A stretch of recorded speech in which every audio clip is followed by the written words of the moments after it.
बोधी टेलिभिजनको बुद्धिस्टिक सोल्युसन हेरिरहनुभएका आदरणीय दर्शकहरूलाई म पूर्ण शोभा चित्रकारको तर्फबाट हार्दिक नमस्कार। यो वर्ष नेपाल भ्रमण वर्ष 2020 वर्ष हो र यो वर्षको बिचमा हाम्रा धेरै अपेक्षाहरू छन्, धेरै चुनौतीहरू पनि छन्।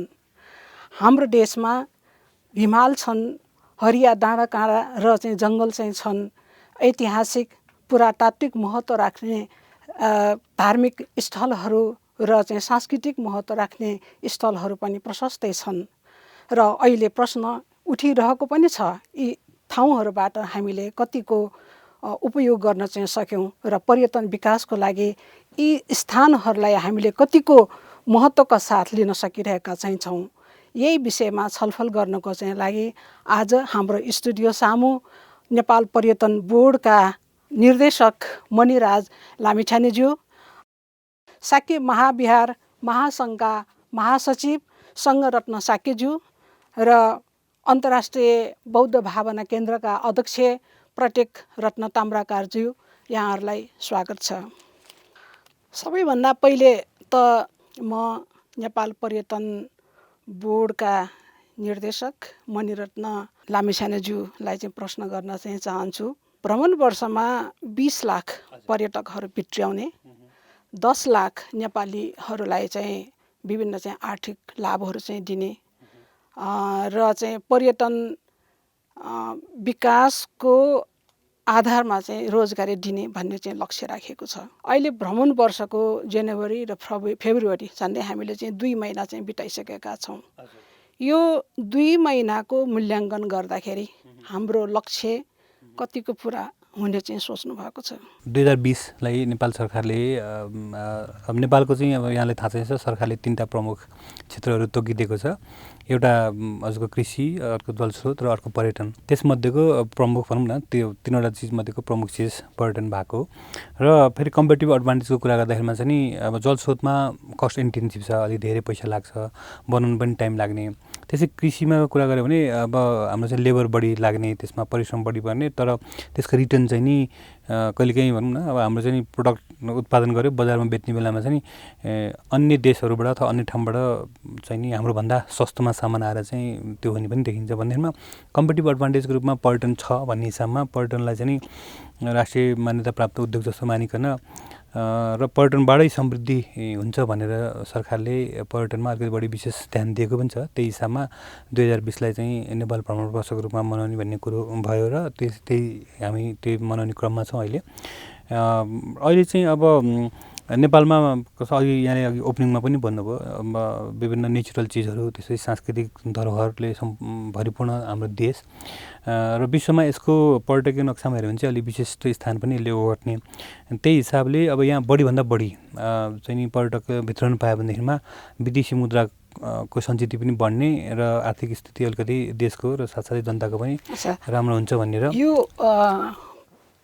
हाम्रो धार्मिक र सांस्कृतिक सम्पदाहरूको कुरा गर्नुभयो। पर्यटकहरूलाई लोभ्याउनको लागि अहिलेसम्म सरकारको तर्फबाट विभिन्न सङ्घ संस्थाको तर्फबाट कुन ठाउँलाई बढी प्राथमिकताका साथ प्रचार प्रसार गर्ने गरिन्छ? यसो छ, अब बढी प्राथमिकता भन्दा नि अब हाम्रो लागि कसो नि यो टुरिज्ममा कसो नि हाम्रो इन्ट्रेस्ट भन्दा पनि जो आउने पर्यटक हुन्छ नि उनीहरूको इन्ट्रेस्टमा डेस्टिनेसन्सहरू अलिक बढी हाइलाइट हुने र नहुने भन्ने हुन्छ। जस्तो यहाँले निश्चित ठाउँहरूको 1, 2, 3, 4, 5 गरेर लिस्टिङ गर्नु पर्दाखेरि कुन कुन अहिले त अब 1 नम्बरमा त अब राजधानी भयो हुनाले काठमाडौँ नै भयो, फेरि इन्टरनेसनल एयरपोर्टै यहाँ भयो हुनाले काठमाडौँको विकल्पै भएन। त्यस पछाडि अब अहिले परम्परागत रूपमा अलिक बढी चलिरहेका ठाउँहरू भने पोखरा, चितवन भयो र लुम्बिनी भयो। यी 4वटा क्षेत्र प्रमुख रूपमा टुर गर्ने खालका अर्को लेजर वाकिङ खालको टुरिस्टहरूलाई यो 4वटा क्षेत्र जहिले पनि अगाडि छ। त्यसबाहेक अब हाम्रो यता तपाईँको सगरमाथा क्षेत्र भयो, त्यसै अन्नपूर्ण क्षेत्र, लाङटाङ क्षेत्र, यी 7वटा क्षेत्र अब प्राथमिकीकरण गरे पनि नगरे पनि यिनीहरू जहिले पनि टप यिनीहरू छन्। यसबाहेक अहिले पछिल्लो समयमा हामीले यो पर्यटनलाई पर्यटन भने एउटा अनुभव हो भनेर अनुभववाला खालको प्रोग्रामहरू बेच्न खोजिरहेछौँ। जस्तै हामीले केही दिन अगाडि शिवरात्रि पर्व यहाँ भयो भनेपछि पहिला शिवरात्रि भनेर पहिला जस्तो पशुपतिनाथ जाने गेस्टहरू भनौँ न, चाहे ती धार्मिक हुन् चाहे अन्य खालका, पशुपति जान भनेर चाहिँ आउने भए। तर अब अहिले चाहिँ कस्तो गर्नु खोजेर अब शिवरात्रि नै हेर्ने अथवा शिवरात्रिमा आफूलाई पनि इन्गेज गराउने खालको। अलि विगतमा हामीले हाम्रो चाहिँ बुद्ध पूर्णिमामा बाट चाहिँ ट्रायल गरेका थियौँ। बुद्ध पूर्णिमामा चाहिँ बुद्ध पूर्णिमामा अब बुद्धिस्ट साइट्सहरू मात्रै जाने होइन कि बुद्ध पूर्णिमामा के हुन्छ, कसरी मनाउँछन् लगायत खास गरी त्यसको सांस्कृतिक हजुर सांस्कृतिक पक्षलाई बारेमा हजुर अलि बढी बुझ्नको लागि र त्यसमै आफूलाई भिजाउनु खोज्ने खालको एउटा एक्सपिरियन्सियल हामीले चाहिँ नि प्रोडक्टहरू आजकल त्यसलाई प्राथमिकीकरण गरिकन। म यहाँसँग फेरि आउँछु। सङ्गरत्न साक्यज्यू र पर्यटनको कुरा गर्दाखेरि हामी धेरै जसो स्वयम्भूको कुरा गर्छौँ, पशुपतिको कुरा गर्छौँ, गुहेश्वरीको कुरा गर्छौँ, राष्ट्रिय निकुञ्जको कुराहरू गर्छौँ, बौद्धको कुरा गर्छौँ। मैले सुनेअनुसार काठमाडौँमा धेरै नै पुराना बिहार बहीहरू पनि छन् जुन 4औं शताब्दीमा, 5औं शताब्दीमा, 6औं शताब्दीदेखि नै बनेका चाहिँ छन्। त्यहाँ धेरै धार्मिक सांस्कृतिक क्रियाकलापहरू पनि गर्छन्। यहाँहरूले जस्तो यहाँ चाहिँ एउटा महासङ्घको महासचिव पनि हुनुहुन्छ। यो सबै बही र चाहिँ बिहारको चाहिँ महत्त्वबारे प्रकाश पार्न, बही र बिहारलाई पनि पर्यटकको चाहिँ आकर्षकको चाहिँ स्थल बनाउनुको चाहिँ लागि यहाँको चाहिँ सङ्घबाट अथवा व्यक्तिगत तवरबाट यहाँले के कोसिस गरिरहनु भएको चाहिँ छ? हाम्रो देशमा यो जुन तपाईँले भन्नुभयो बाहा बही भन्ने, त्यो एउटा पुरातात्विक संरचनात्मक क्षेत्र हो। यसलाई फोकस गरेको अहिले यो भिजिट नेपालले देखिँदैन। किनभने यहाँ चाहिँ काठमाडौँ, भक्तपुर, ललितपुरमा यो बाहा बहीहरू थुप्रै छन्, तर हेर्ने योग्य खालकाहरू त्यो पर्यटकहरूलाई देखाउने चिजहरू यहाँ थुप्रैहरू छन्। तर यो पर्यटन वर्षमा यो भिजिट नेपालको म्यानेजमेन्टले किन त्यसलाई फोकस नगरेको हो हामीले बुझिन सकेको छैन। अस्ति चाहिँ यही पर्यटन सम्बन्धी त्यहाँ संस्कृति मन्त्रालयमा मिटिङ हुँदाखेरि धेरै जसो मैले गुम्बाका लामाहरू मात्रै धेरै देखेँ हैन। हाम्रो प्रतिनिधित्व भनेको त्यहाँ कमै 2-4 जना बाहेक छैन। तर पर्यटन वर्ष हामी मनाउने, तर गुम्बाका लामाहरूलाई त्यहाँ थुपारेर गुम्बा देखाउने हो र हाम्रो पर्यटन क्षेत्रमा? त्यो त होइन। गुम्बा त हाम्रो त यहाँ पुरातत्व वास्तुकलाले भरिपूर्ण ऐतिहासिक महत्त्वपूर्ण त्यो बाहा बहीको त्यो कलात्मक क्षेत्रहरूलाई चाहिँ फोकस गरेको यहाँ पाइएन। त्यो बेला पनि मैले खुब कुरा उठाएको थिएँ, बाहा बहीलाई चाहिँ फोकस गर्नु पर्यो। यहाँको चाहिँ विचारमा बाहा बहीलाई चाहिँ फोकस चाहिँ गर्दा पर्यटक लोभ्याउने खालका बाहा बहीहरूको चाहिँ नाम लिनु पर्दा 1, 2, 3 केही चाहिँ त्यस्तो चाहिँ नाम लिन सक्नुहुन्छ? थुप्रै छ। जस्तै अब त्यो कलात्मक हिसाबले भन्ने छुसेबाल भन्ने छ, त्यो पुरा कलात्मक रूपमा त्यो बहालको निर्माण भइरहेको छ। त्यस्तै अब नग भन्ने छ, सिग भन्ने छ है, महाबौद्ध भन्ने छ। तर नेपालको सबैभन्दा ठुलो बुद्धको रूपमा प्रतिस्थापन भइरहेको महाबौद्ध हो। अहिले पनि त्यो सामान्य ज्ञानमा सबैभन्दा ठुलो बुद्ध कहाँ छ भनेर प्रश्न गर्दाखेरि महाबौद्धमा छ भन्ने त्यसको जवाब पाइन्छ। तर एउटा कुरा के मैले नबुझिरहेको भने पर्यटन वर्ष चाहिँ हामीले भन्यौँ, अस्ति चाहिँ पर्यटन मन्त्रालयले एउटा ब्रोसर छापेको थियो, त्यसमा कुमारीको फोटो चाहिँ कभरमा राखेको थियो। त्यो कुमारीको फोटो, ओरिजिनल कुमारीको फोटो किन राखिएन भन्ने प्रश्न त्यो बेला पनि गरेँ हो मैले। अब त्यो नाटकमा देखाउने कुमारीको फोटो राखेर ब्रोसर छाप्दाखेरि त त्यो पर्यटकहरूलाई भ्रम पर्न सक्छ। त्यो भ्रम निवारण होस् भने यो ब्रोसर तुरन्त परिवर्तन गरियोस् भन्ने माग पनि गरे हो मैले। तर त्यो गरेको पाइँदैन। हिजो अस्ति मात्रै यहाँ यो हनुमान ढोकामा एउटा चाहिँ भिजिट नेपालको एउटा पोस्टर राखेको थियो। त्यो बेला पनि त्यही नाटकमा देखाउने कुमारीको फोटो राखेर त्यो ब्यानर बनाएर राखेछ है। अब त्यसलाई चाहिँ त्यो भएन भनेर चाहिँ हामीले तत्काल चाहिँ कुमारीको फोटो ल्याएर त्यो जुन फोटो नाटकमा देखाउने कुमारीलाई छोपेर ओरिजिनल कुमारीको फोटो टाँसिदिएँ त्यहाँ है। अब यो कुराहरू चाहिँ भिजिट नेपालका चाहिँ अब म्यानेजमेन्ट वर्गले त्यो सबै कुराहरू विचार गर्नु पर्यो भन्ने मेरो मान्यता हो। यसको कारण चाहिँ के हो? यहाँलाई इच्छा लागे भिजिट नेपालमा यो विषय समावेश होस् भनेर यहाँहरूले चाहिरहनु भएको चाहिँ छ, तर नेपाल सरकारको चाहिँ तर्फबाट, पर्यटन विकास बोर्डको चाहिँ तर्फबाट यो विषय चाहिँ समावेश भइरहेको छैन। यसको कारण कि त तपाईँको चाहिँ आवाज अलि राम्रोसँग उठ्न सकिरहेको चाहिँ छैन या तपाईँहरूको चाहिँ आवाज सुन्ने समय चाहिँ दिन सकेको छैन वा चाहिँ व्यवस्था गरिरहेको चाहिँ छ यहाँको चाहिँ विचारमा चाहिँ के लाग्छ? मलाई जहाँसम्म लाग्छ यो बाहाबैहरू सम्बन्धीमा न सरकारले चाहिँ चेतना थियो न चाहिँ त्यसलाई फोकस गर्नुपर्छ भने आवाज नै थियो। त्यो बुझ्दै बुझेन बाहाबैको महत्त्व कति छ भनेर बुझेकै छैन जस्तो लाग्यो मलाई। सरकारले पनि बुझेको छैन या यो भ्रमण वर्ष भनेर जुन म्यानेजमेन्ट कमिटी त्यसले पनि बुझेको छैन। बुझाउन नसकेको कारण के हो? बुझाउन नसकेको कारण आवाजै नसुनेको आवाज हामीले पाइरहेको छौँ। हामीले चाहिँ यो गर्नु पर्यो ऊ गर्नु पर्यो भनेर हामीले चाहिँ त्यो मिटिङमा पनि भने हो, तर कुनै त्यो एउटा कुमारीको फोटो त सच्याएन भने हाम्रो आवाज त्यहाँ कहाँबाट सुनिएन। त्यसैले सुनाउनु पर्यो भनेर हामी लागिरहेका छौँ। बार यो कुरा उठाइरहेको छौँ हामी, तर त्यो चाहिँ कार्यान्वयन पक्षतिर गएको देखिँदैन।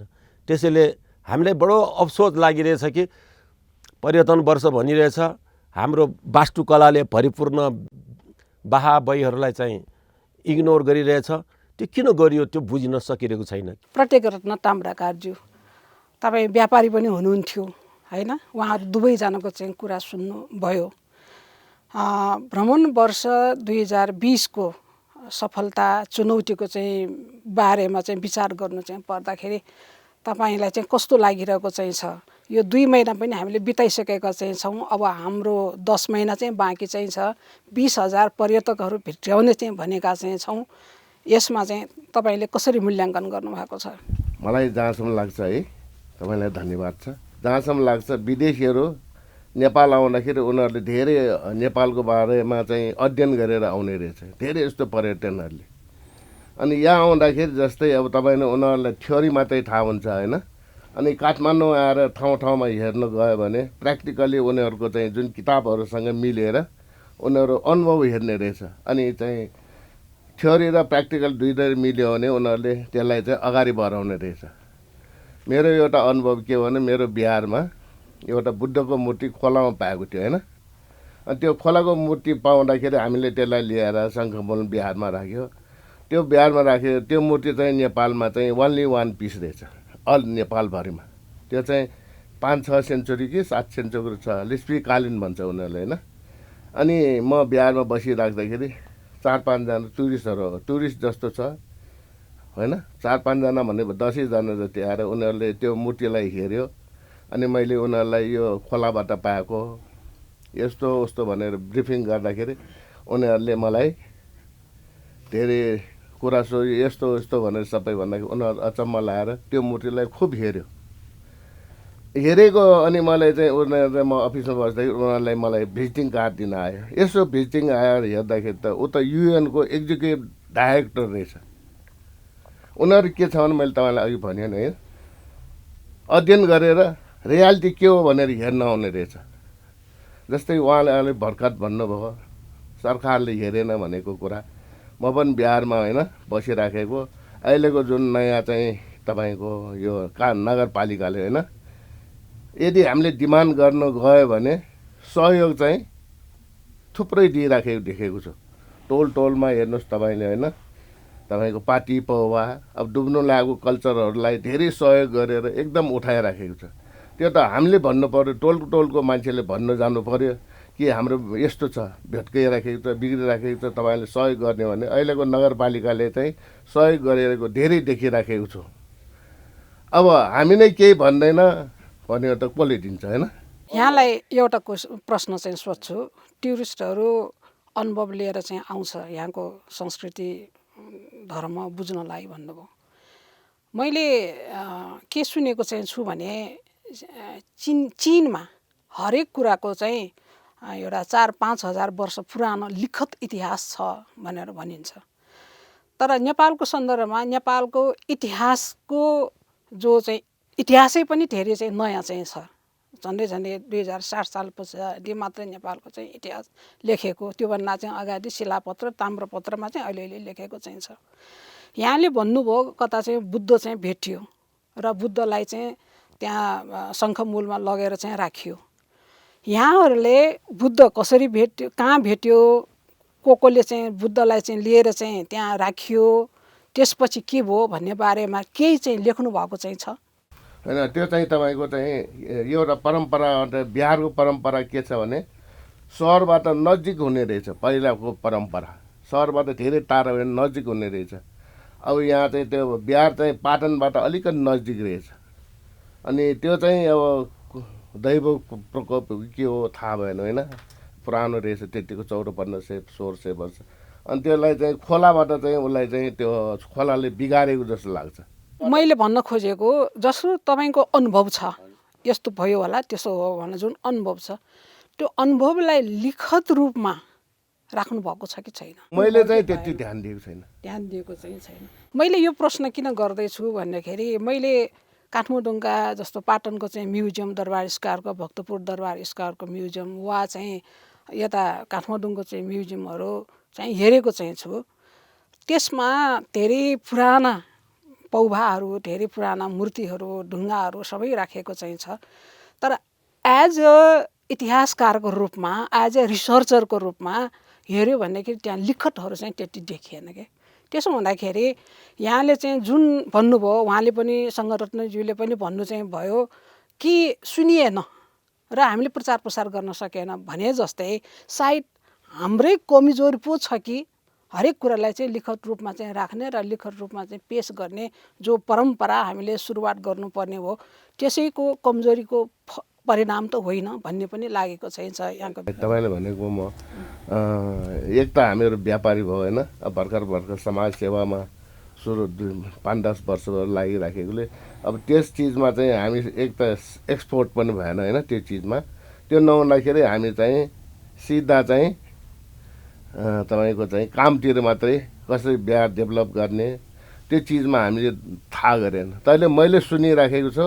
त्यहाँ पाटनको मान्छेहरूले मलाई भन्छ कि यहाँ यस्तो यो नामको बिहार थियो भन्ने किताबमा लेखिराखेको छ भने तर हामी त्यसमा डिपली गएन हस् अब मणिराज लामेछानेज्यूलाई उहाँले चाहिँ भन्नुभयो हाम्रा धेरै सम्पदाहरू चाहिँ छन् तर पर्यटन बोर्ड वा चाहिँ नेपाल सरकारको चाहिँ तर्फबाट प्रचार प्रसार गर्नुभन्दा उचित तरिकाले गरेन जस्तो ओरिजिनल हुँदै डुप्लिकेट चाहिँ प्रचार चाहिँ गर्ने र निश्चित खास ठाउँको प्रचार प्रसार चाहिँ हुने तर जुन पुरानो प्रचार प्रसार चाहिँ गरिएन भन्ने चाहिँ छ यो किन नगरिएको चाहिँ होला यहाँको अनुभवमा चाहिँ के लाग्छ यस्तो छ अब यसमा चाहिँ मेरो दुईवटा कुरा भयो जस्तै सरले भन्नुभएको चाहिँ म आफै पनि टुर गाइड हो कि 2005 मा मैले पनि टुर गाइडको लाइसेन्स ल्याएँ अहिले पछिल्लो समयमा जस्तै भिजिट नेपालको एउटा नारा पनि लाइफ टाइम एक्सपेन्सेस भनेको छौँ यसमा चाहिँ कसो नि नेपालको यो पर्यटन क्षेत्र चाहिँ कस्तो देखियो भने 1960s बाट सुरु हुँदाखेरिमा खालि अब काठमाडौँ दरबार स्क्वायर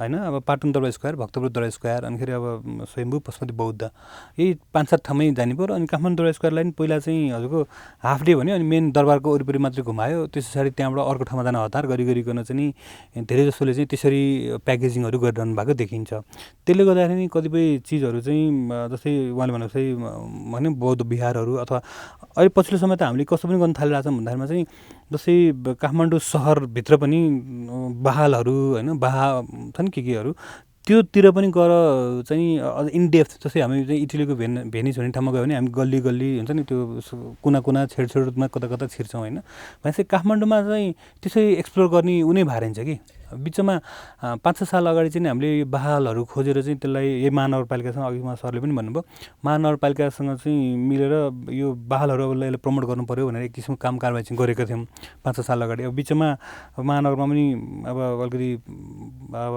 उहाँहरूको पनि के चेन्जेस भयो हामी पनि चेन्ज भयो त्यस बिचमा चाहिँ नि अलिकति कम भयो म आफै पनि इन्भल्भ भएको थिएँ यो सुरुको फेजमा चाहिँ किनभने काठमाडौँलाई हामीले जसरी चिनाउनु पर्ने बाहिर संसारमा हामीले त्यति चिनाएकै जस्तो लागेन कि अब त्यो अलिकति कमजोरी चाहिँ छ अब अहिले पछिल्लो समय उहाँ सरले आउनु भयो जस्तै अब चाहे कुमारीको फोटो राख्ने कुरा होस् अथवा चाहिँ बहालहरूलाई त्यति ध्यान दिएन जुन भन्नुभएको छ फोकस अलिक कम भएको छ तर बिर्सिया चाहिँ छैन है बिर्सिया चाहिँ छैन त्यसले गर्दाखेरिमा अनि हामीले कतिपय अवस्थामा जस्तो मैले कहिलेकाहीँ चाहिँ टुर गाइडहरूलाई कहिलेकाहीँ तपाईँको गेस्ट लेक्चरहरू लिँदाखेरिमा पनि हामीले चाहिँ हाम्रो चिजलाई देखाउनै जानेको छैन भन्छौँ कि जहिले पनि जस्तै अब सर्फेसली जस्तै अब फलानु दरबार यति सालमा बनाएछ भनेर बाहिरको चाहिँ देखाउने भयौँ। तर इनडेप्थ अब हाम्रो त्यत्रो रिच नेवारी कल्चर छ, विभिन्न छ नि त्यहाँ त अब धार्मिक सांस्कृतिक त्यो चिजहरूलाई चाहिँ अझ बढी देखाउन पाएको खण्डमा चाहिँ उजगार हुन्थ्यो। त्यसमा अब हामी पर्यटन बोर्ड चाहिँ सिरियस छौँ। अब मैले भने जस्तो के रिसर्च गर्नुपर्ने खालको कुरा पनि छ भन्नुभयो भने पछाडि त्यो लगायतको कामहरू गर्न पनि चाहिँ नि अब आउँदा दिनहरूमा, किन जहिले पनि करेक्सन गर्दै जाने हो होइन, मैले त्योहरू बिचमा गरेर चाहिँ अगाडि कुरा लैजान राखेँ। सकिन्छ अब कि जस्तो आउने लाग्छ मलाई। दिन भनेको कति वर्षभित्र के गर्नुहुन्छ त्यसको चाहिँ केही प्लानिङ चाहिँ छ भने बताइदिनुहोस्। अहिले मलाई चाहिँ पर्सनली पनि के लागेको छ भने यो बहालवाला काम सुरुमा एक चरणमा अगाडि बढेकै हो। बिचमा अब चरण भन्दा कतिसम्म चाहिँ सकियो काम? कति जस्तै कुन एरियाहरूमा चाहिँ बहालहरू छन् अनि त्यसका सिग्निफिकेन्सहरू के इम्पोर्टेन्ट छ, त्यहाँ चाहिँ अब त्यहाँ पनि कथाहरू हुनसक्छ, त्यहाँको चाहिँ मूर्तिको कथा हुन्छ। त्यो चिजहरू चाहिँ महानगरपालिका र नेपाल पर्यटन बोर्ड मिलेर एक चरणको, अब मैले ठ्याक्कै अब त्यो हुन्छ नि नाप्न त आएन, तर एक चरणको हाम्रो काम गरेका थियौँ। अब म पश्चात अरूले अगाडि बढाउनु भयो होला भन्दैन, त्यो चाहिँ पर्यटन बोर्डको तर्फबाट अब मन्त्रालयले पनि आफ्नो हिसाबबाट काम गरेर होला। अनि त्यसलाई चाहिँ अब यहाँ आइसिसी अहिले मलाई चाहिँ के चाहिँ लाग्यो भने अब फेरि त्यसलाई रिभाइभ गरिकन हुन्छ नि जुन ठाउँमा पुगेको छ त्यहाँभन्दा अगाडि बढाउनलाई पहल चाहिँ नि लिन्छु म आफै। यो चाहिँ व्यक्तिगत रूपमै म अगाडि बढाउँछु। त्यसबाहेक चाहिँ कस्तो भने अब जस्तै सरहरूको जुन एक्सपर्टिज छ नि, कहिलेकाहीँ कस्तो हुन्छ भने अब अघि उहाँले एउटा कुरा उठाउनु भएको थियो, जस्तै बौद्ध सम्बन्धी अलिकति प्रचार प्रसार गर्ने भने लामाहरू मात्रै देखियो, खोइ यहीँको चाहिँ लोकलहरूको अलिकति उपस्थित कम भयो भन्नुभएको थियो। त्यो पनि के रहेछ, उहाँहरू जस्तो चाहिँ विज्ञहरूलाई चाहिँ अलिकति बढीभन्दा बढी इन्भल्भ गराएर, किन विज्ञ त उहाँहरू हो नि त, हामीभन्दा पनि भनेपछि उहाँहरूसँग चाहिँ अब निरन्तर अलिकति छलफलमा लागिकन सहकारी गरेर अगाडि बढ्नेतिर चाहिँ सकारात्मक काम पहल अगाडि बढ्नुपर्ने चाहिँ अब आवश्यकता देखियो। हस्, म सङ्घरत्न साक्यजीलाई गर्न चाहन्छु र हामीले यसको बारेमा चाहिँ कतिपय रिसर्च गर्नुपर्ने पनि जरुरी छ भन्ने चाहिँ कुराहरू करिब एउटै रहे जस्तो चाहिँ देखिएको चाहिँ छ। यो रिसर्चको तरिकाबारे या तरिका मैले चाहिँ भनेको चाहे सरकारको केही निकायले चाहिँ गरोस् या विश्वविद्यालय विद्यार्थीहरूसँगको समन्वय गरेर चाहिँ गरोस् या चाहिँ अरू कसरी चाहिँ गर्दा चाहिँ यो कुराहरू चाहिँ बाहिर निस्कन्छ, तपाईँको चाहिँ आफ्नो चाहिँ विचार चाहिँ के छ? अब यो सम्बन्धमा हाम्रो काठमाडौँ क्षेत्रभित्र नै 44वटा मुख्य बिहारहरू छ। यो बिहारहरूको आफ्नो आफ्नै ऐतिहासिक किंवदन्तीहरू छ। त्यो ऐतिहासिक कुरालाई एकीकृत गरेर एउटा चाहिँ काठमाडौँको बाहबही अथवा पाटनको बाहबही, भक्तपुरको बाहबही भने अभिलेखन भएन। उसको इतिहासहरूलाई छोटकरीमा भए पनि एउटा किताबको रूपमा तयार गर्नुपर्छ भनेर मैले मेयर साहबलाई भने हो। उहाँले ल त्यसो भए गर्ने भए म बजेट राखिदिन्छु पनि भन्नुभयो। अब हाम्रो सरले भने जस्तै हाम्रो मेयर साहबले यो बाहबही निर्माणको लागि हाम्रो साके महाविहारसँगले धेरै पहल गर्यो। अहिले धेरै ठाउँमा त्यो पुराना भइसके भत्किएर गइसकेकोलाई पुनर्निर्माण गरेर अहिले त्यो ऐतिहासिक रूपरेखालाई तयार गरेर निर्माण भइरहेको छ। तर त्यति गरेर मात्रै पुग्दैन। कोही चाहिँ अब पर्यटक आएर यो बालको विषयमा ऐतिहासिक तथ्यहरू के भनेर सोद्धाखेरि हामीले दिन सक्ने अवस्था छैन। त्यसैले मैले बार भनिरहेछु यो बहाल बैलहरूको यो ऐतिहासिक लेखन हुनु पर्यो। पुरा गर्न नसके पनि सक्छ भने एउटा बिहारको एउटै किताब तयार गरौँ, छैन भने संक्षिप्त रूपमा 2, 3, 4 पाना भए पनि त्यो राखेर 44वटै बिहारको एउटा चाहिँ ऐतिहासिक पृष्ठभूमि तयार गर्नुपर्छ भन्ने मैले बार उठाइरहेको कुरा नै हो यो। तर अहिलेसम्म भइरहेको छैन। तर बिरालोको घाँटीमा घन्टी कसरी झुन्ड्याउने, कसले झुन्ड्याउनु पर्छ? हो, त्यो अब यो साक्य महाविहारसँग गठन भएको यसैको कारणको लागि हो। यो हुनुपर्छ भन्ने हाम्रो मान्यता हो। त्यसको लागि हामीले काम गरिरहेछौँ। अनि इतिहास लेखनको लागि पनि हामीले खोजी त्यो अब लेखन चाहिँ गरिरहेछु। प्रकाशन गर्न पाइरहेको छैन। त्यो सबैको क्षेत्रको आएको छैन। 25% चाहिँ हामीले चाहिँ सङ्कलन गरिसक्यो। 44 मध्ये 25% हामीले चाहिँ गरिसक्यो। तर त्यो सबै राखेर एकचोटि चाहिँ त्यसको चाहिँ फोटोसहित यसको ऐतिहासिक तथ्यहरूलाई छापेर पर्यटकहरूलाई दिन पाएको भए यहाँको महत्त्वबारे उहाँहरूले बुझ्नुहुन्छ। लिच्छवीकालीनमा बनेको हाम्रो बिहारहरू बहीहरू त्यो त 1600-1700 वर्ष पुरानो भइसक्यो। त्यो त पुरातात्विक वस्तु हो नि, पुरातात्विक क्षेत्र हो नि। त्यहाँको वास्तुकला भनेको त अब हामीले चाहिँ किन्न सक्ने पनि होइन। अहिले त हामी भाग्यमानी भन्न थाल्नुपर्छ। अहिले केही व्यक्तिहरूले त्यस्ता पुराना त्यो वास्तुकलाहरू चाहिँ हुबहु नक्कल गर्न सक्ने कारिगरहरू यहाँ चाहिँ धेरै उत्पादन भइसकेको छ। हस्, अब म प्रत्येक रत्न ताम्राकारज्यूलाई जान्न चाहिँ चाहन्छु। पुस्तक लेख्ने कुरा पनि चाहिँ भयो या पुरातात्विकको कुराहरू चाहिँ भयो। अब यहाँ चाहिँ अहिले त समाजसेवा मात्रै गर्छु भन्नुभएको चाहिँ थियो मसँग, तर एकजना व्यापारी पनि हुनुहुन्थ्यो।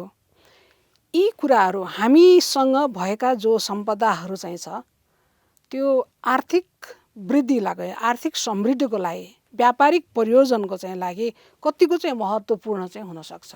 यो कुरा चाहिँ अब हामी चाहिँ प्रकृतिको धनी होइन, संस्कृतको धनी, हरेक चिजको धनी हाम्रो देश। तर हामीले चाहिँ किनभने हामी चाहिँ आज पछि किन पर्यो भन्दा म पनि अचम्म लागिरहेको छ। किनभने हाम्रो देश चाहिँ सबै चिजको धनी भन्दाखेरि हामी किन पछि पर्यो भनेर म पनि कहिले कहिले सोचिरहन्छु के हो यो भनेर। तर त्यो हाम्रो चाहिँ विदेशबाट जुन पर्यटनहरू आउँछ नि हाम्रो होइन, उनीहरू सबै किताबै लिएर अध्ययन गरेर हरेक ठाउँमा पुगेर त्यो किताब हेरेर उनीहरू त्यो ठाउँ घुम्छ उनीहरूले।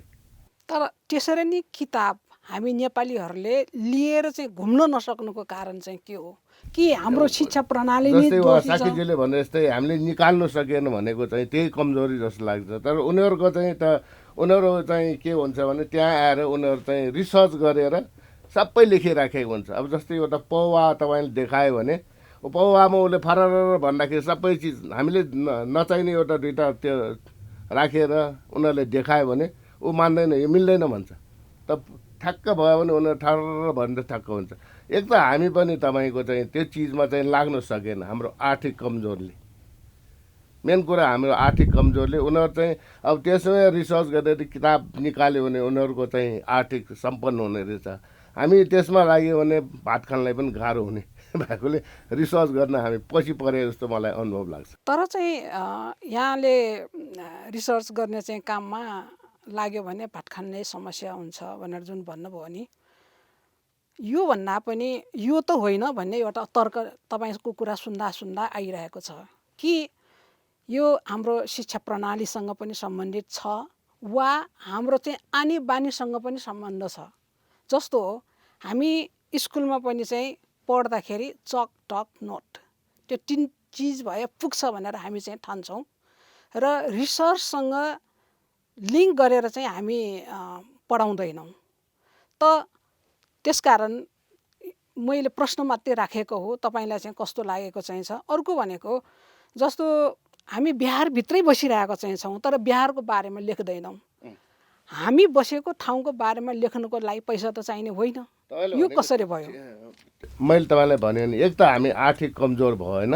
आर्थिक कमजोर भएकोले हामीलाई चाहिँ तपाईँको चाहिँ अब हामी नेपालीहरूमा के एउटा मैले कमजोर देखेको छ भने कसैले केही चिज पुस्तक निकालेर बाहिर निकाल्यो भने त्यो किनेर अध्ययन गर्ने हाम्रो चलन छैन।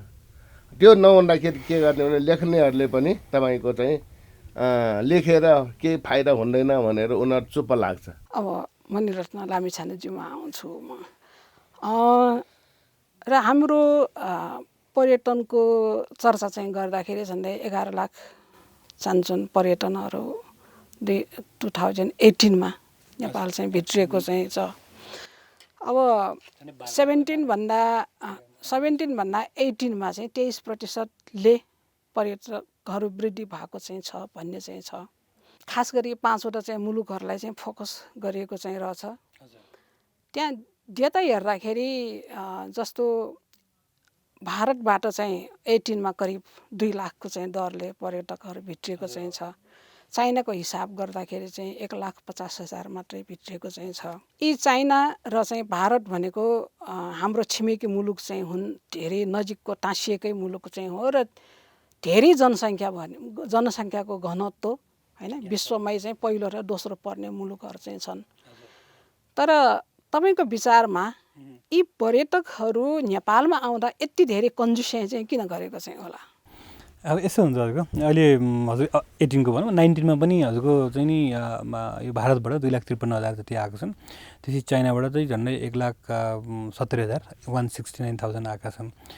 अब एक्सपेन्डिचरको हिसाबमा चाहिँ कसो नि अब भारतबाट आउनेमा चाहिँ नि यो फेरि बाई इयर मात्रै हो। बाई ल्यान्ड त हजुरको 14-15 लाख नै आउँछन् भारतबाट। अनि त्यसले गर्दाखेरि झन्डै चाहिँ अब भारतबाट आउनेको चाहिँ 16-17 लाख भारतीय आउँछन्, त्यसपछि चाइनिज चाहिँ 1,70,000 हाराहारी छन्। अब यसो हुन्छ, अब हामी पनि जस्तै काठमाडौँकै कुरा गरौँ भने हामी पनि अब एउटा चाहिँ निम्न आर्थिक स्थिति भएदेखि लिएर माथिको आर्थिक स्थितिसम्म मान्छे बस्यो भने चाहिँ त्यो त अब सागर महादेशै जस्तो हो नि त भारत र चिन भनेर यिनीहरू ठुल्ठुला देश भन्नाले सबै किसिमका पर्यटकहरू आउँछन्। अब धेरै जस्तो अब अहिले पछिल्लो समयमा सुन्दाखेरिमा 5 स्टारलाई बढी कन्ज्युम गर्ने कि इन्डियन कि चाइनिजै भनेको छ। त्यस पछाडि अमेरिकनहरू छँदैछन्, तर इन टर्म्स अफ नम्बर त्यो छ। त्यसले गर्दा त्यस्तो सबै खालका पर्यटकहरू आउँछन् हामी कहाँ। अब जब सबै बजेटका आइरहेको छन् यहाँ। तर मेरो प्रश्न चाहिँ छ कि हामीले जुन सङ्ख्यामा चाहिँ पर्यटकहरू चाहिँ ल्याउन चाहिँ सक्थ्यौँ अनुमान गरेको, तर त्यो अनुसार सङ्ख्या चाहिँ हामीलाई चाहिँ त्यो उपलब्ध भइरहेको चाहिँ त छैन कि त्यो कमी हुनको चाहिँ पछाडि चाहिँ हाम्रो कमजोरी त होइन भन्ने चाहिँ एउटा यसबारेमा पनि एउटा विचार विमर्श गरौँ भन्ने हिसाबले चाहिँ। त्यसमा चाहिँ विविध कारणहरू छन्। जस्तै हजुरको लास्ट इयर 2019मा हाम्रो चाहिँ झन्डै 12 लाख आयो, 11,97,191 जति पर्यटक आएको थिए, जुन चाहिँ हाम्रो 18को भन्दा 2% बढी हो। खास चाहिँ टार्गेट अलिक बढी थियो, तर टार्गेट नपुग्नुको कारण चाहिँ विभिन्न छन्। त्यसमध्ये चाहिँ हाम्रो अब इन्टरनेसनल एयरपोर्ट एउटा मात्रै छ, त्यो पनि 19को चाहिँ हाम्रो सुरुमा त्यसलाई रेनोभेसन गर्नको लागि बन्द भयो 4-5 महिना, 4 महिना जस्तो बन्द भएको छ। त्यसले गर्दाखेरिमा 4 महिना बन्द हुँदाखेरिमा चाहिँ हाम्रो दिनको 7-8 घन्टा 8 घन्टा जस्तो बन्द भएको थियो। त्यसले गर्दा हाम्रो 8-10वटा फ्लाइट त्यो हुन पाएन। अनि फेरि पछाडि चाहिँ हाम्रो यो सिजनको टाइममा सेप्टेम्बर, अक्टोबर, नोभेम्बर, डिसेम्बर यो 4 महिना पनि फेरि बन्द भयो। यी पनि फेरि मेन हाम्रो टुरिस्ट आउने टाइम थियो। त्यसले गर्दाखेरिमा चाहिँ जुन आउनुपर्ने हो भनौँ न 10वटा फ्लाइट नै आउन नसक्नु भनेको एउटा फ्लाइटमा कम्तीमा पनि 130 जना हुन्छ भनेर हिसाब गर्दाखेरिमा पनि 10वटा फ्लाइटको 1300 देखि भनौँ न 1300-1400 जना चाहिँ दिनको आउन सकेनन्। त्यो भनेको महिनामा झन् 40-45 हजार भयो भनेपछि 4 दुना 8 महिना गर्दाखेरिमा चाहिँ 3-3.5 लाख पर्यटक चाहिँ त्यसरी हाम्रो अड्के। त्यस पछाडि चाहिँ के भयो त्यो भन्दामा जेट एयरवेज भन्ने इन्डियाको ठुलो एयरलाइन्स जसले चाहिँ धेरै अन्तर्राष्ट्रिय पर्यटक लिएर आउँथ्यो, इन्डियन त लिएर आउँथ्यो, त्यसको साथसाथै धेरै अन्तर्राष्ट्रिय पर्यटक लिएर आउने, त्यो पनि बन्द भइदियो। अनि त्यस पछाडि बिचमा इन्डियामा चाहिँ कसो भने दिल्लीको पोल्युसन भनेर यहाँले पनि न्युजमा सुन्नुभयो, इन्डियामा आउने ट्राभलर्सहरू धेरै आउन सकेनन्। अनि किन त्यो दिल्लीको पोल्युसनले पनि यहाँ यता असर गर्यो भनेर भन्दा चाहिँ धेरै जस्तो नेपाल आउने पर्यटकहरू चाहिँ इन्डियाबाट आउँछन्। अब इन्डियामा आउनु नसके पछाडि इन्डियामा पोल्युसन छ भनेपछि यसको ग्लोब घुमायो भने नेपाल पनि नजिकै देखिन्छ भनेपछि यता पनि पोल्युसन छ कि भन्ने हिसाबमा कतिहरूले चाहिँ ट्राभललाई पोस्टपोन गरेको अवस्था पनि थियो।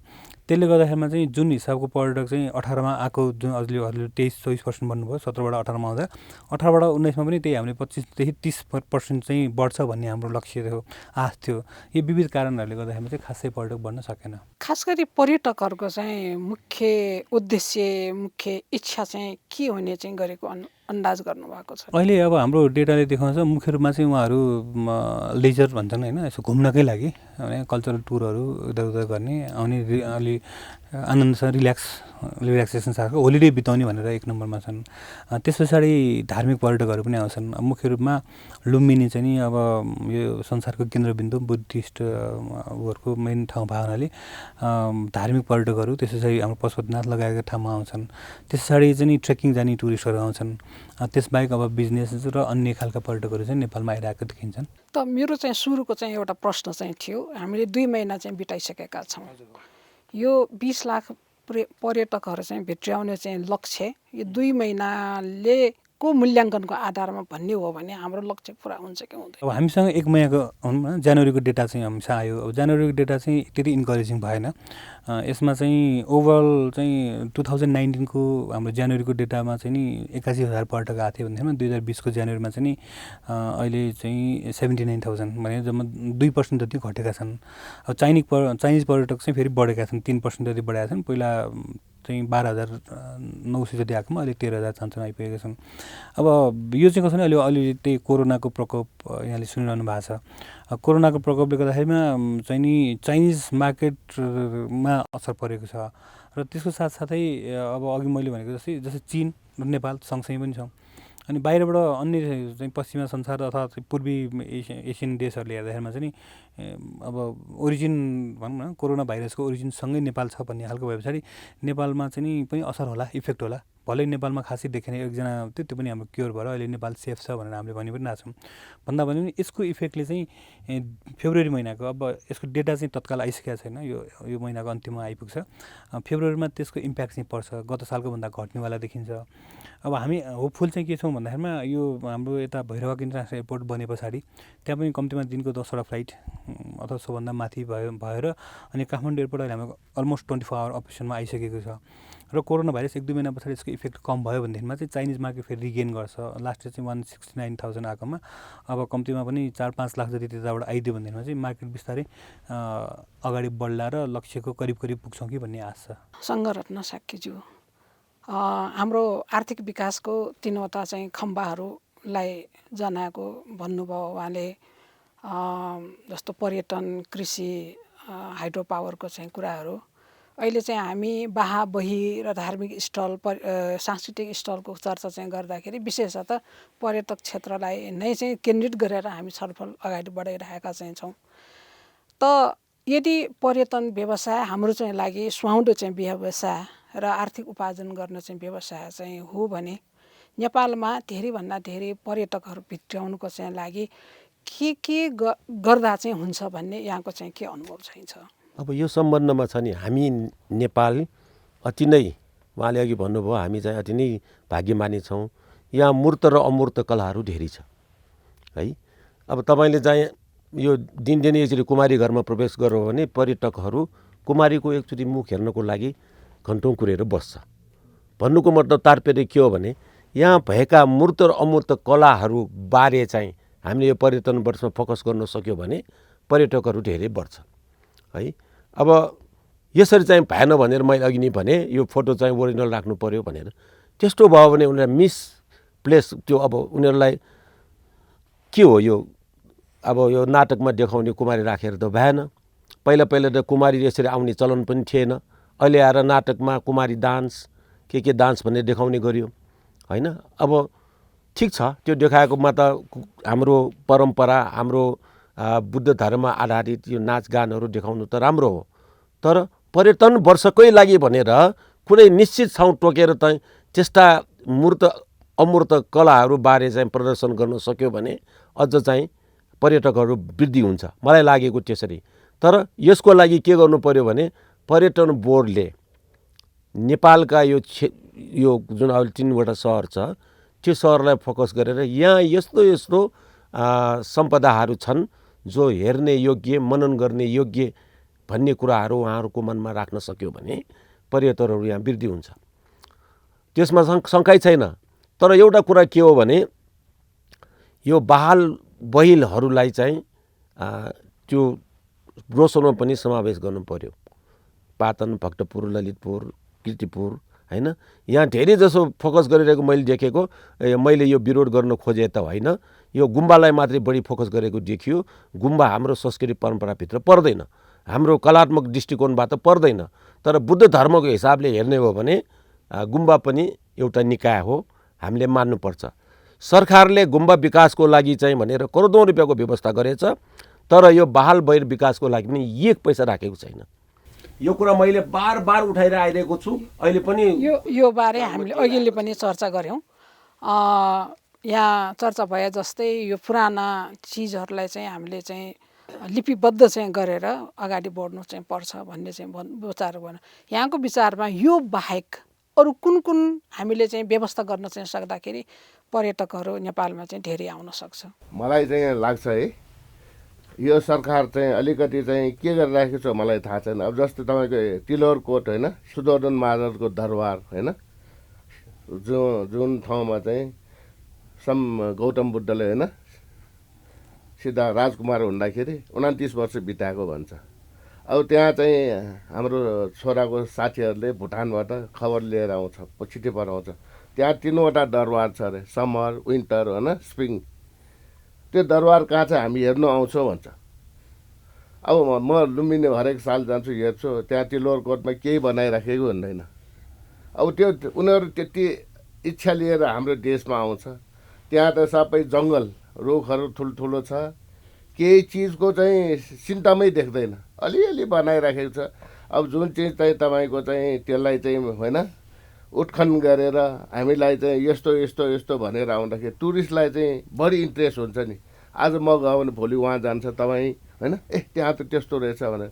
यहाँ चाहिँ केही पनि भन्दैन, अनि टुरिस्ट मात्रै भित्राउँछ भनेर यहाँ आएर को हेर्न आउँछ? केही चिजै बनिराख्यो भन्दैन, उठखन गर्छ बन्द गरिदिन्छ। उठखन गरेर देखाएर बिस्तारै लगेको भए होइन। अब जस्तै फलाना गेटबाट बाहिर गएको भने अब त्यहाँ भागेर गएको होइन भने त्यहाँ एकदम राम्रोसित होइन सबै चिज बनाइदिएको भए अब त्यहाँबाट गएको भन्छ हामीलाई थाहा हुन्छ। अब टुरिस्टलाई के थाहा हुन्छ? सबै चिज समर होइन त्यस्तो त्यस्तो। अब त्यहाँ चाहिँ तल जमिनमा थुप्रो छ, हामी हिँड्दाखेरि त्यो बर्तनहरू होइन टुक्रा टुक्रा देखिराखेको हुन्छ। त्यसलाई सरकारले चाहिँ बचाउनको लागि त्यो तपाईँको पुल जस्तो चाहिँ बनाइराखेको त्यो नबिग्रोस् भनेर। तर उसलाई उठखन गरेर चाहिँ तपाईँको चाहिँ छ नि मार्केटमा राखिदियो भने अहिले तपाईँको चाहिँ जस्तै तपाईँको चाहिँ अहिले टुरिस्टहरू आउँछ, आफ्नो आफ्नो बिहारमा बस्छ, बर्मिजहरू, श्रीलङ्कनहरू, थाईहरू आफ्नो आफ्नो बिहार बस्छ, कोही होटेलमा बस्छ, माइदेव मन्दिर दर्शन गर्छ, फर्केर जान्छ। अब तपाईँको चाहिँ तिलोरकोट त्यस्तो त्यस्तो हरेक ठाउँमा चाहिँ उठखन गरेर देखायो भने होइन यस्तो यस्तो प्यालेस यस्तो सबै चिज छर्लङ्ग देखायो भने उनीहरू मोर इन्ट्रेस्टेड हुन्छ नि। यो त भ्रमण वर्ष 2020 भन्नै पर्दैन, टुरिस्ट त आएको आइ हुन्छ, रोक्नै सक्दैन टुरिस्टलाई। अब मालदिप्समा हेर्नुहोस् केही चिज छैन, दुईवटा चिज छ, मुसा र मुसा मार्ने बिराल। त्यहाँ टुरिस्ट चार्टर गरेर जान्छ। मणिराज लामेछानेमा जान्छ। उहाँले भन्नुभयो मार्केटिङै भएन हाम्रो टुरिज्मको र भिजिट 2020 को उद्देश्यमा चाहिँ हेर्ने हो भन्दाखेरि चाहिँ हामीले गाउँ गाउँसम्म चाहिँ यसको चाहिँ लिङ्क चाहिँ बढाउने, व्यवसाय चाहिँ बढाउने, सडक विस्तार चाहिँ गर्ने बढाउने, त्यसको गुणस्तर चाहिँ बढाउने भन्ने अनेक उद्देश्यहरू चाहिँ लेखेको चाहिँ छ। त्यो उद्देश्यहरू र चाहिँ हाम्रो चाहिँ मार्केटिङसम्म पनि गर्न नसकेको चाहिँ कुरालाई चाहिँ हेर्दाखेरि यो भिजिट 2020 को लागि ठुलो चुनौती होइन र? यो चुनौती हो भने हामीले कसरी पार हुने? यस्तो छ हजुरको पर्यटन भनेपछि कस्तो चिज पऱ्यो भने यो चाहिँ अन्य निकाय एक्लै के गर्न सक्दैन। यसले अन्य निकायहरूसँगको चाहिँ सहकारी। अन्य निकाय भनेको पर्यटनसँग कुन कुन निकाय सम्बन्धित छ? जस्तै हामीले अहिले बहाल बहीको कुरा गऱ्यौँ होइन। अब यसको चाहिँ नि साइट ओनरको हिसाबमा मलाई लाग्छ काठमाडौँ महानगरपालिकाको क्षेत्रभित्र पर्ने भावनाले काठमाडौँ महानगरपालिका लिड रोल खेलिदिन सक्छ। हामीले चाहिँ के चाहिँ गर्न सक्छौँ भन्दाखेरिमा अब जस्तै उहाँले अघि त्यसको इन्फर्मेसनहरूले पनि यो पटक पटक कुरा पनि उठ्यो, त्यसलाई चाहिँ नि डकुमेन्टेसन गर्ने काम, त्यसरी त्यसलाई चाहिँ छाप्ने काम लगायतका यो कुरा उठाएको थियो नि भनेपछि त्यसलाई चाहिँ नि लिड चाहिँ महानगरपालिकाले लिदियो भने त्यसमा हामीले ब्याकअप हुन्छ नि। जस्तै त्यसलाई चाहिँ नि चाहे त्यो पुस्तक प्रकाशनको काम हुनसक्छ, त्यस पछाडि प्रकाशन भइसके पश्चात पनि जुन अब आयो नि मार्केटिङहरूले भन्छ त्यो मार्केटिङ गर्ने काममा हाम्रो चाहिँ त्यसमा विज्ञता छ, हामी मजासँग मार्केटिङ गर्न सक्छौँ। अनि अहिले उहाँले पनि उठाउनु भयो जस्तै तिलोराकोटको कुरा उठ्यो। तिलोराकोटको उत्खनन गर्नको लागि हाम्रो चाहिँ पुरातत्व विभाग त्यसको लाइन एजेन्सी भयो भनेपछि पुरातत्व विभाग र अब स्थानीय त्यहाँको अब नगरपालिका भएको छ क्या नगरपालिका मिलेर त्यसलाई के न के एउटा फर्ममा ल्याएर पछाडि त्यसलाई फेरि फर्दर त्यसलाई चाहिँ इन्टरनेसनली चाहे भुटान होस् हामी अन्तर्राष्ट्रियकरण त्यसलाई चाहिँ हामी त्यसै गर्ने काममा हाम्रो रोल निस्किन्छ। अनि अघि अहिले रोडको कुरा गर्नुभयो, रोडको पनि कसरी रोड लाइन मिनिस्ट्री त अर्कै भनौँ न, रोड हाम्रो फिजिकल इन्फ्रास्ट्रक्चर मिनिस्ट्री पऱ्यो। अब हामीले चाहिँ के सजेस्ट गर्छौँ भने अहिले पछिल्लो समयमा भिजिट नेपालले भने पनि जस्तै कम्तीमा टुरिज्म साइट्सहरू काठमाडौँकै कुरा गरौँ पनि हाम्रो भक्तपुर जाने एरिया होस्, पाटन एरिया होस्, अथवा बौद्ध जाने ठाउँ, पशुपति जाने ठाउँ, स्वयम्भू जाने ठाउँ, काठमाडौँ दरबार स्क्वायर जाने ठाउँ, यो चाहिँ हाम्रो प्राइम एरियाजहरू नै पर्यटकहरू चाहिँ यो क्षेत्रमा अलिक बढी उहाँहरूको चलपल हुने भने त्यो रोड चाहिँ अलिकति अलि राम्रो बनाइदिनुहोस् भनिकन हामीले लबी गर्छौँ। तपाईँले लबी गर्ने अनुसार कति सन्तोषजनक अहिले पछिल्लो समय भएको चाहिँ कसरी यो किन यो त्यही भएर राष्ट्रिय क्याम्पेन भयो। यसमा पर्यटन बोर्ड लिड भनौँ पर्यटन मन्त्रालय चाहिँ लिड देखिए तापनि यसमा सबै मन्त्रालयहरूको कोअर्डिनेसनमा यो काम कारबाहीहरू अगाडि बढ्ने हो। साथसाथै हाम्रो अब स्थानीय निकाय अथवा स्थानीय समुदायहरू पनि यसमा सँगसँगै हुनुहुन्छ। उहाँहरूले हाम्रो खालि जस्तै अघि सरले उठाउनु भएको कुराहरूमा उहाँले अब आइडेन्टिफाई गरिदिनु भने चाहिँ आइडेन्टिफाई गरेपछि त्यसलाई कसरी अगाडि फर्दर लान सकिन्छ प्रोसेसिङ गर्ने काम हामीले गर्छौँ। अनि काहीँ केही चाहिँ थोरै हाम्रो अलिकति भनिदिँदाखेरिमा पनि त्यो चिजले चाहिँ छुट्टै खालको इम्प्याक्ट क्रिएट गर्ने हुन्छ भने चाहिँ त्यस्तो खालमा चाहिँ हामी सबैको साथ सहयोग लिएर हामी अगाडि बढ्छौँ। त्यसले गर्दाखेरिमा यो भिजिट नेपाल भनेर प्राइमरीली पर्यटन अथवा पर्यटन बोर्ड अथवा मन्त्रालय भनेर देखिए तापनि सरफेसमा यसको चाहिँ सबैको यो सिनर्जाइज इफोर्टले यो सफल बनियो। अहिले पछिल्लो समयमा सबैजना सरकार त्यसरी जुन स्थानीय तह भनौँ न सबैजना एकजुट भावनाले अब चुनौतीहरू छन् तर चुनौतीलाई हामीले सजिलै पार लगाउँछौँ जस्तो लाग्छ। जस्तो म सङ्घरत्न साक्यजीलाई गर्न चाहन्छु। हामीले चाहिँ सडकको कुरा चाहिँ गर्छौँ, संयोजनको कुराहरू गर्छौँ, सहभागिताको कुरा गर्छौँ होइन। तर हाम्रो उपत्यकाभित्र बाहिर के हुन्छ थाहा छैन, तर उपत्यकाभित्र चाहिँ हेर्दाखेरि जब कुनै इभेन्ट हुन्छ अन्तर्राष्ट्रिय इभेन्ट जस्तो साग होइन भयो वा चाहिँ विभिन्न चाहिँ देशका चाहिँ राष्ट्रपतिहरू चाहिँ आउँछन् अनि हतार हतार चाहिँ सडक बनाउने हतार हतार चाहिँ सफाइ चाहिँ गर्ने चाहिँ हुन्छ। अब यसको अर्थ के हो? हामी नेपालीहरूलाई फोहोर भए पनि हुन्छ, सफा भनेको विदेशीहरूलाई मात्रै चाहिँ चाहिने हो। नेपालीहरू अरू जुनसुकै बेलामा पनि फोहोरमा चाहिँ बस्न चाहिँ सक्छन्।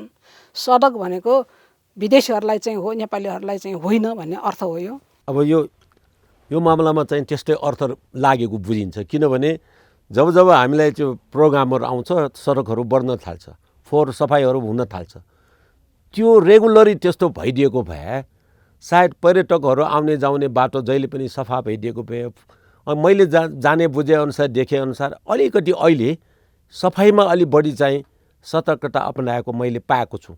सडकहरू त बन्दै गरेको छ। धेरैजसो पर्यटकहरू बुद्धको जन्मभूमि भनेर आउँछ, तर बुद्धको जन्मभूमिमा बुद्धको उपदेशलाई कार्यान्वयन गरिएको देखिएन। उपदेश के हो?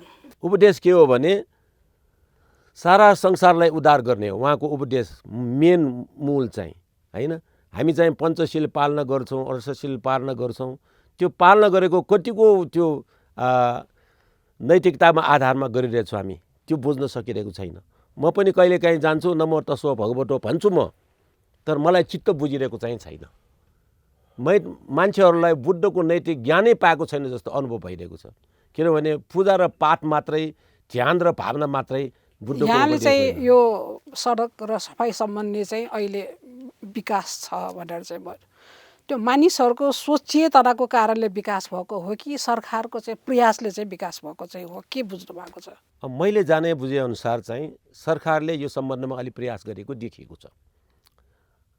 ठाउँ ठाउँमा चाहिँ सडक मर्मत गर्छु, तर एउटा कुरा मात्रै मैले चित्त नबुझेको, जब चाहिँ प्रोग्रामहरू आउँछ त्यो मात्रै सडक बनाउने परम्परा चाहिँ त्यसलाई चाहिँ त्याग्नुपर्छ।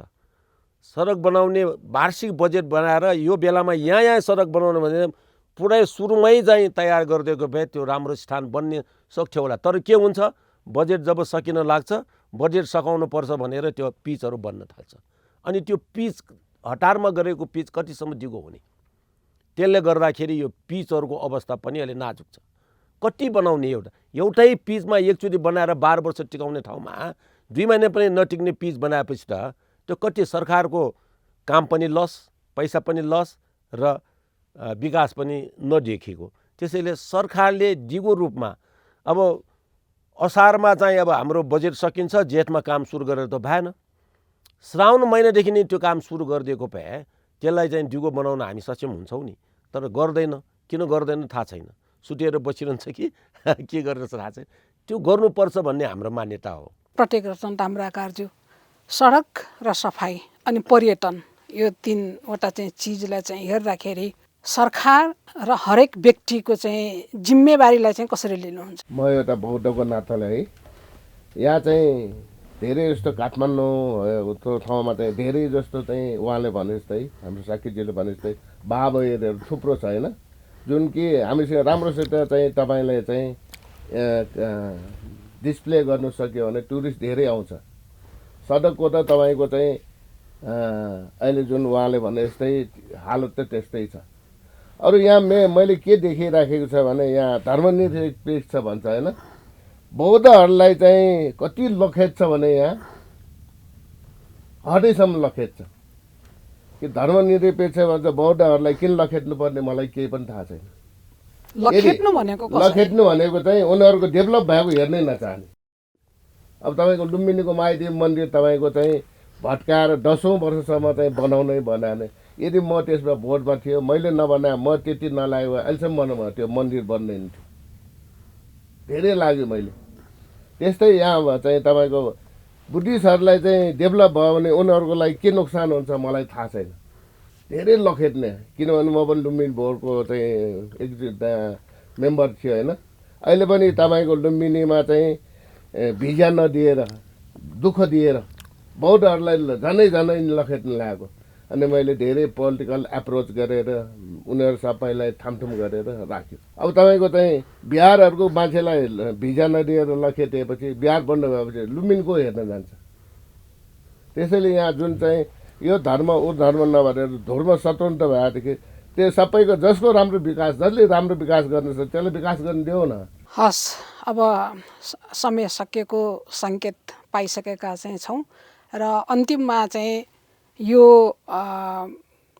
हाम्रो सुन्दर नेपाल हो भन्ने विश्व जनमतलाई चाहिँ देखाउन जनमानसलाई चाहिँ देखाउन नेपालमा धेरैभन्दा धेरै चाहिँ पर्यटकहरू चाहिँ भित्र्याउन नेपाललाई समृद्ध नेपाल चाहिँ बनाउनुको चाहिँ लागि पर्यटक व्यवसायको क्षेत्रलाई चाहिँ विकास चाहिँ गर्नुको चाहिँ लागि अन्तिममा चाहिँ केही भन्न मन लागेको कुराहरू भनिदिनु अब अन्तिममा मैले भन्नुपर्दा अहिले जुन कुराहरू बही छ नि त्यो जुन लिच्छवीकालीन इतिहास बोकेको त्यसमा वास्तुकलाहरूले भरिएको होइन त्यो बहीलाई इग्नोर गर्दाखेरि त्यहाँ बस्ने जुन त्यसलाई म्यानेजमेन्टका पार्टहरू छ नि तिनीहरू पनि निराश भइसक्यो सरकारले केही वास्ता गरेन भने अनि मैले जहिले पनि भन्ने गर्छु कि सरकारले वास्ता नगरेको हुन हामी अगाडि नआएको प्रत्येक रत्न ताम्राकारको मेरो त उहाँले भने जस्तै हामी अगाडि बढ्न नसकेको तर सरकारको पनि बौद्ध धर्म उप चाहिँ it place of birth Buddha भन्छ मुखले मात्रै भन्छ कामले देखाउँछ भन्दाखेरि हामी सबैभन्दा पहिले चाहिँ जिम्मेवारी हुनु पर्यो सरकारले गजगजाउनु चाहिँ पर्यो भन्ने चाहिँ विचारहरू नारा मात्रै दिन्छ birth place of lord Buddha भन्छ बौद्धहरूलाई नै लखेट्छ अनि कसरी डेभलप हुन्छ लामिछानेज्यू अब मैले त अब यो पर्यटन वर्ष छ अहिले अब सबैको सहकार्यमा यो सफल हुने हो हामीले चाहिँ नि अब भनौँ न धार्मिक स्थलहरू पनि हाम्रो लागि उत्तिकै महत्त्वपूर्ण हुन् र मुख्य रूपमा यो सालको नारा पनि लाइफ टाइम एक्सपिरियन्सेस भनेको छ जस्तै बहाल भिजिट गर्ने सरले अघि भन्नुभयो लुम्बिनीको पनि अझ इनडेप्थ हुन्छ नि त्यहाँको चाहिँ महादेवी टेम्पल मात्रै होइन अनि बिहारहरू लगायतका क्षेत्रहरू भ्रमण गर्यो र एउटा अन्तिम समय नहुँदै पनि म सोध्छु अध्ययन कसले चाहिँ गर्छ यो एउटा चाहिँ साह्रै ठुलो चाहिँ क्राइसिस छ स्कुलले अध्ययन गर्दैन कलेजले युनिभर्सिटीले अध्ययन गर्दैन सरकारको अध्ययन गर्ने कुनै निकायको चाहिँ छैन हामी अध्ययन गर्नुपर्छ भनिरहेको चाहिँ छौँ अध्ययन गर्छ कसले अहिले भर्खर पनि लुम्बिनी बौद्ध विश्वविद्यालय छ होइन अब त्यो मलाई लाग्छ उसले अझ बढी लुम्बिनी र बुद्धिज्ममा अलिकति बढी फोकस गर्ला उसको ओरिएन्टेसनै त्यता होला साथसाथै जस्तै नेपाल पर्यटन बोर्डमा पनि सानो एउटा विङ छ रिसर्च डिपार्टमेन्ट भन्ने होइन अब त्यो विङमा पनि सानो रिसर्च गर्ने टिम चाहिँ छ अब ठुलो लेभलमा त नसक्ला तर सानो खालको चाहिँ उ गर्नलाई हामी पनि केही न केही रूपमा चाहिँ सहयोग र सहकार्य गर्न सक्छौँ त्यसले गर्दा अब त्यसै गरी युनिभर्सिटी पनि छ होइन अब टियु भयो केयु भयो यी सबै र मेन कुरो चाहिँ हाम्रो स्थानीय जोहरू हुनुहुन्छ नि त्यहाँको स्थानीय लोकलहरू र विभिन्न सङ्घ संस्था योसँग सम्बन्धित उहाँहरू सबैसँगको छलफल अनि इतिहासविदहरू हुनुहुन्छ अहिले भर्खर हामीले नेपाल आर्मीसँग पनि एउटा काम गर्दैछौँ यो ऐतिहासिक किल्लाहरूको बारेमा उहाँहरूले चाहिँ टियुका टप प्रोफेसर्सहरू राखेर गरिरहनु भएको छ भने पछाडि अध्ययन गर्नलाई चाहिँ त्यति गाह्रो होइन त्यही अब अगाडिको कसरी बढ्ने जस्तै उहाँहरूको ठाउँबाट उहाँहरूले घचघचाउनु पऱ्यो अनि हाम्रो ठाउँमा ल है भनेर पोजिटिभ हेऱ्यो भने यो खास ठुलो कुरो चाहिँ होइन र मेन कुरो चाहिँ अहिले हाम्रो पनि चासो चिन्ता चाहिँ के भन्दामा पर्यटक आउनलाई पनि ठुलो कुरो भएन आउँछन् तर आएको उनीहरूको लेन्थ अफ स्टे जति बढाउनु पायो नि जस्तै काठमाडौँको दौरा स्क्वायर मात्रै देखाएर काठमाडौँ नै हेर्दैन त्यसले बहाल गल्ली हुन्छ नि असमदेखि इन्द्रचोकसम्मै आयो भने पनि 2 दिन लगाएर आउने खालको भयो भने पो अलिकति त्यो टुरिस्ट पनि बढी बस्छ र त्यो ठाउँको चाहिँ स्थानीय मान्छेहरूलाई पनि केही न केही त्यो पर्यटनको लाभ पुग्छ त्यस्तो खालकोमा चाहिँ अहिले हामी लागिरहेको हुनाले त्यस्तो खालकोमा हातेमालो गर्नलाई उहाँहरू लगायत सम्पूर्णलाई यहाँको टेलिभिजनमा अनुरोध पनि गर्दछु हस् त समय सकिएको सङ्केत पाइरहेको चाहिँ छ आजको सन्दर्भमा हामीले विभिन्न चाहिँ विज्ञ पेसामा संलग्न महानुभावहरूलाई ल्याएर हामीले छलफल गरेको चाहिँ छौँ र अर्को समयमा अर्को एपिसोड लिएर चाहिँ हामी उपस्थित हुने नै छौँ यो बुद्धिस्टिक सोल्युसनको सम्पूर्ण क्यामेराम्यान र चाहिँ सम्पूर्ण प्राविधिक टिमलाई म धन्यवाद चाहिँ भन्दै अर्को एपिसोडमा फेरि भेटौँला भन्ने बाचा राख्दै अहिलेलाई यतिमै चाहिँ बिदा हुन्छौँ धन्यवाद नमस्ते